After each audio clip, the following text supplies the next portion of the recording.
Party नहीं, राजा। Candidate जिसका भी अच्छा है उसको वोट दो। पार्टियों की गुलामी क्यों कर रहे हो?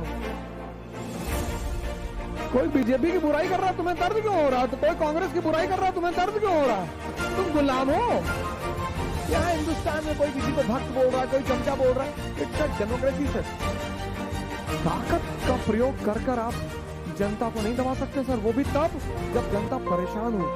जिस देश के व्यक्तियों की जो मूल्य होते हैं वही उस देश का भी मूल्य होता है। इस देश का 90% आदमी अपने अधिकार को जानता ही नहीं। कौन सा अधिकार? वोट देने का अधिकार।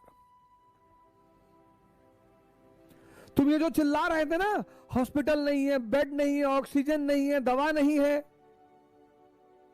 तो शिक्षा ही कहां है? सुविधा ही कहां है? नौकरी ही कहां है? कुछ भी तो नहीं है। और तुम्हारा वोट तुमको बहका कर ले लिया जाता है।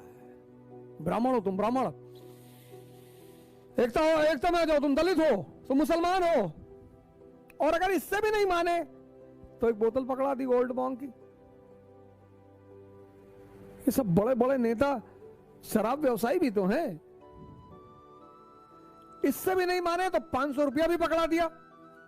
तुम पर कई तरह से हमला करते हैं ना। पहले तो तुम्हें डराते हैं, आधा नशा तो तुम पर वही पैदा करा देते हैं कि तुम ब्राह्मण हो, तुम दलित हो, तुम यादव हो। फिर अगर तुम थोड़ा तो यहां कन्विंस हो गए, फिर शराब पकड़ा दी तो 50% बेहोशी यहां और 30% यहां, 80% तो तुम ऐसे ही हो गए। फिर पैसा पकड़ा दिया, 10% यहां। यह है इंडियन डेमोक्रेसी। 3 चीज पे चलती है, डर पे, शराब पे और पैसे पे। जो मेन फैक्टर है, एक्स फैक्टर, मुद्दा, वो कहीं है ही नहीं। वो कहीं है ही नहीं। इस देश का 90% वोटर अपना अधिकार जानता ही नहीं। तुम्हें अधिकार है अपना राजा चुनने का, उसमें 3 चीज तो जरूर देखो। पढ़ा लिखा है कि नहीं, समझदार है कि नहीं, और करता क्या है। तुम अगर अपना भविष्य और अपने बच्चों का भविष्य सुधारना चाहते हो तो तुम्हें राजा बदलने पड़ेंगे। पार्टी नहीं, राजा। कैंडिडेट जिसका भी अच्छा है उसको वोट दो। पार्टियों की गुलामी क्यों कर रहे हो? कोई बीजेपी की बुराई कर रहा है, तुम्हें दर्द क्यों हो रहा है? तो कोई कांग्रेस की बुराई कर रहा है, तुम्हें दर्द क्यों हो रहा है? तुम गुलाम हो। समझदारी को पढ़ाना है सर, देश को बचाना है। आज सभी लोग सरकार को गाली दे रहे हैं, मोदी जी को गाली दे रहे हैं। बिल्कुल दीजिए सर, आपका हक है, एकदम दीजिए। आपने जिस प्रेम से उन्हें गद्दी पे बिठाया था, आपको उतारने का भी हक है, आप एकदम दीजिए। वो तो आपकी राइट है सर, उसमें कोई क्या कर सकता है। If he has failed to prove himself as a great leader in front of you, you have a right to pull him down. पर सर ऐसा नहीं कि आपकी गलती नहीं है, अपनी भी गलती माननी पड़ती है सर। जेम्स मिल कहा करता था, बड़ा जबरदस्त लाइन करता था जेम्स मिल, कि किसी देश के व्यक्तियों का जो मूल्य होता है ना, value system of the population of a country, जिस देश के व्यक्तियों की जो मूल्य होते हैं वही उस देश का भी मूल्य होता है सर। राजनेताओं पर प्रहार करने के साथ साथ एकदम करिए सर। जो नेता आपको नहीं पसंद है, कॉलर पकड़कर गद्दी से उतार दीजिए, वो आपकी राइट है सर, उसमें तो कोई आपको रोक ही नहीं सकता sir. You have the right to stand up against the government. वही तो डेमोक्रेसी है sir. We the people of India solemnly resolve, यही तो डेमोक्रेसी है सर। और जो जनता की बात को नहीं सुनेगा, फिर ब्रिटेन वाला हाल होगा 1783, जब ब्रिटेन ने अपनी कॉलोनियों पर टैक्स लगाया, शुगर ड्यूटी, स्टैम्प ड्यूटी, तो वहां के लोगों ने कहा, अमेरिकन कॉलोनीज के लोगों ने, तब तो यूनाइटेड स्टेट्स ऑफ अमेरिका था नहीं, तो वहां के लोगों ने कहा ब्रिटेन से कि सर बहुत अच्छा सर, आपको टैक्स लेना है हमसे, ले लो सर, पर sir every right is associated with the duty, every right is associated. तो जब ब्रिटेन ने टैक्स लगाया अमेरिकन कॉलोनीज पे। पहले उनके ऊपर टैक्स कॉलोनी की लेजिस्लेचर ही लगाती थी, ब्रिटेन ने लगा दिया, 7 इयर्स वॉर हो गया, ब्रिटेन को फाइनेंशियल क्राइसिस हो गई, ब्रिटिश पार्लियामेंट ने अमेरिकन कॉलोनीज पे टैक्स लगा दिया। उन्होंने कहा ठीक है लगा दो सर। पर सर आप ही कहते हो gentleman's resolution 1689 the tax paying section will be given representation in British parliament, ये आप ही ने कहा है सर, तो अपनी प्रॉमिस पूरी कर दो सर, हमसे टैक्स ले लो सर, हमें ब्रिटिश पार्लियामेंट में रिप्रेजेंटेशन दे दो सर।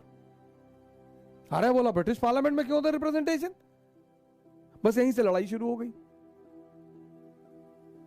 ब्रिटिश गवर्नमेंट ने सोचा ये कॉलोनी के लोग, स्लम एरिया के लोग, ये हमारा क्या करेंगे। सर उन्होंने ब्रिटेन की सत्ता को उखाड़ फेंका sir. 1783 treaty of Paris, colony के लोग sir, slum area, 13 slum area, Britain ने अपनी आर्मी भेज दी। आप इनका पागलपन देखो, they were colonies, it was not a nation sir. वो तो नेशन बना 1787 में। ताकत का प्रयोग कर कर आप जनता को नहीं दबा सकते सर, वो भी तब जब जनता परेशान हो। जहां फ्रस्ट्रेशन है सर, वहां फियर इंड्यूस नहीं किया जा सकता सर। अंग्रेजों ने भी सोचा जलियांवाला बाग मैसेकर, हम भारतीयों की आवाज दबा देंगे, लेकिन दर्द इतना ज्यादा था कि वो दबा नहीं पाए। नॉन कोऑपरेशन मूवमेंट फिर भी हुआ, बॉस्टन मैसेकर हुआ, अंग्रेजों ने ताकत का प्रयोग किया, फिर भी अमेरिकी लोग खड़े हो गए। वो तो जनता का अधिकार है सर, सरकार का विरोध करना, उसमें बायस नहीं होना चाहिए। यहां हिंदुस्तान में कोई किसी को भक्त बोल रहा है, कोई चमचा बोल रहा है, it's a democracy sir. Hindustan में तो पर्सनल राइवलरी है। Mister Modi is a leader, किसी के रिश्तेदार नहीं है सर। आप सपोर्ट करते हैं उनकी फिलॉसफी, उनका प्रोग्राम्स, उस पर आप सपोर्ट करते हैं।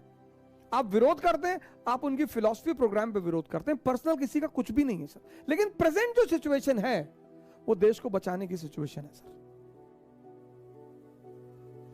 हमारी पहली प्रायोरिटी है to save the nation and the people at any cost. किसी भी देश में प्रजातंत्र का विकास तब होगा, ये फॉर्मूला है सर, किसी भी देश में प्रजातंत्र का विकास तब होगा जब उस देश की बहुसंख्यक जनता राजनीति के सिद्धांत और अर्थव्यवस्था के विकास को समझेगी।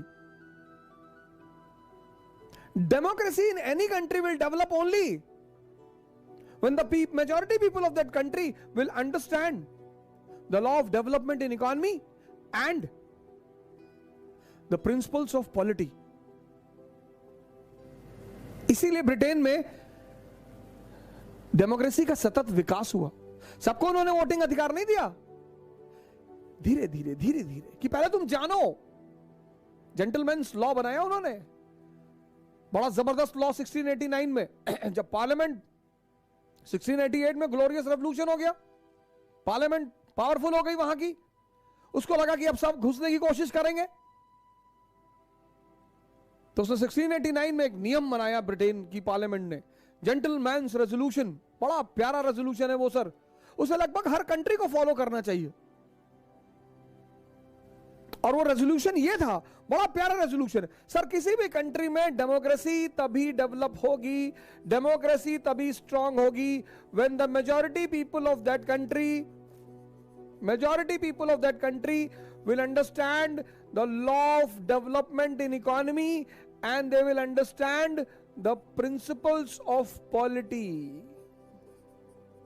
तभी डेमोक्रेसी किसी कंट्री में डेवलप होगी। उनको नेशनल इनकम पता होगा, जीडीपी पता होगा, जीएनपी पता होगा, बैंकिंग सेक्टर पता होगा,